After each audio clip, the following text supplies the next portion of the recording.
গুমের রাজনীতি শুরু করেছিল, খুনের রাজনীতি শুরু করেছিল, মিথ্যা মামলার রাজনীতি শুরু করেছিল, লুটপাটের রাজনীতি শুরু করেছিল, অর্থ পাচারের রাজনীতি শুরু করেছিল, কিভাবে মেগা প্রকল্পের নামে মেগা দুর্নীতি শুরু করেছিল। প্রিয় সহকর্মীবৃন্দ, বিগত দিনগুলোতে আমরা কি দেখেছি?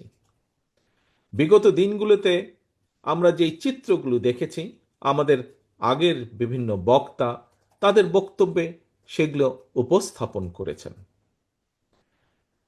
আমরা যে চিত্রগুলো বিগত কয়েক বছর, বিগত এক যুগেরও বেশি সময় ধরে দেখেছি, মানুষের কথা বলার অধিকার, মানুষের ভোট দেওয়ার অধিকার, জবাবদিহিতা, যে কোনো বিষয়, সব ব্যবস্থাগুলোকে ধ্বংস করে দেওয়া হয়েছিল।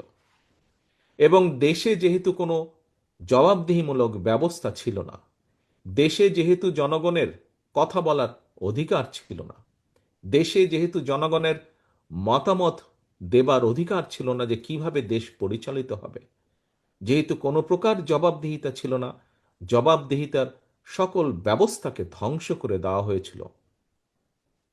সেজন্যই আমরা দেখেছি দেশকে ধীরে ধীরে ধ্বংসের দ্বার প্রান্তে নিয়ে যাওয়া হয়েছিল। আমরা দেখেছি কিভাবে আইন শৃঙ্খলা পরিস্থিতি সে সময় দেখা হতো। গুম, খুন, হত্যা, একে আজ ধরে নিয়ে যাচ্ছে, তাকে কাল ধরে নিয়ে যাচ্ছে। আমরা দেখেছি কিভাবে লক্ষ লক্ষ বিরোধী দলীয় নেতাকর্মী, বিশেষ করে বিএনপির নেতাকর্মীদের নামে কিভাবে লক্ষ লক্ষ গায়েবী মামলা সারা দেশে দেওয়া হয়েছিল। আমরা দেখেছি কিভাবে বিরোধী দলের নেতাকর্মীদেরকে গুম খুনের শিকার হতে হয়েছে, সপ্তাহের পর সপ্তাহ, মাসের পর মাস, বছরের পর বছর।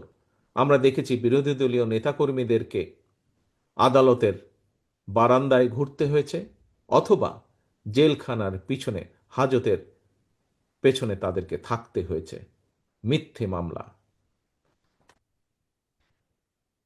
প্রিয় সহকর্মীবৃন্দ, আমরা সে সময় দেখেছিলাম কিভাবে দেশের নির্বাচনী ব্যবস্থাকে ধ্বংস করে দেওয়া হয়েছে। খুবই আনফর্চুনেট, দুর্ভাগ্যজনক ব্যাপার।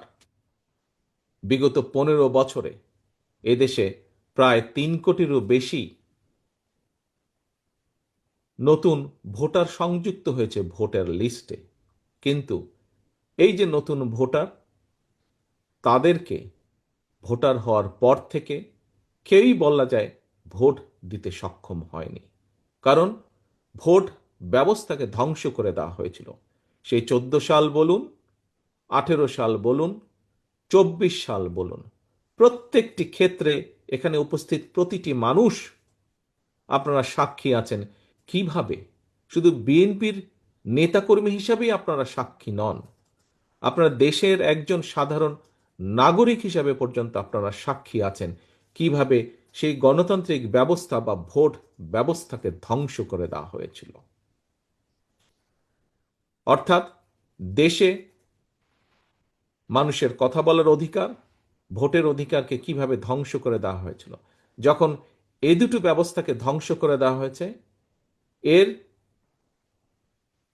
রিয়াকশন হিসাবে প্রত্যেকটি জায়গায়, সেটি শিক্ষা ব্যবস্থা বলুন, অর্থনৈতিক ব্যবস্থা বলুন, যাই বলুন না কেন, সমাজের বিভিন্ন ব্যবস্থা বলুন, প্রত্যেকটি ব্যবস্থা ধ্বংস করে দেওয়া হয়েছিল।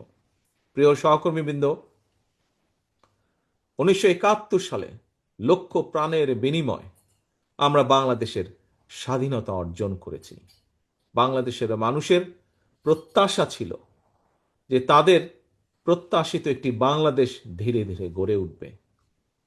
বিভিন্ন সময় গড়ে ওঠার প্রক্রিয়া শুরু হয়েছে, কিন্তু আমরা দেখেছি একই সাথে সেই প্রক্রিয়াকে থামিয়ে দেওয়ার জন্য আবার একটি বিভিন্ন মহল, কিছু মহল বিভিন্ন সময় ষড়যন্ত্রের জালও তারা বুনেছে। কখনো তারা সফল হয়েছে, কখনো তারা ব্যর্থ হয়েছে। দেশের জনগণ সকল ষড়যন্ত্রের জাল ছিন্ন করে বেরিয়ে এসেছে।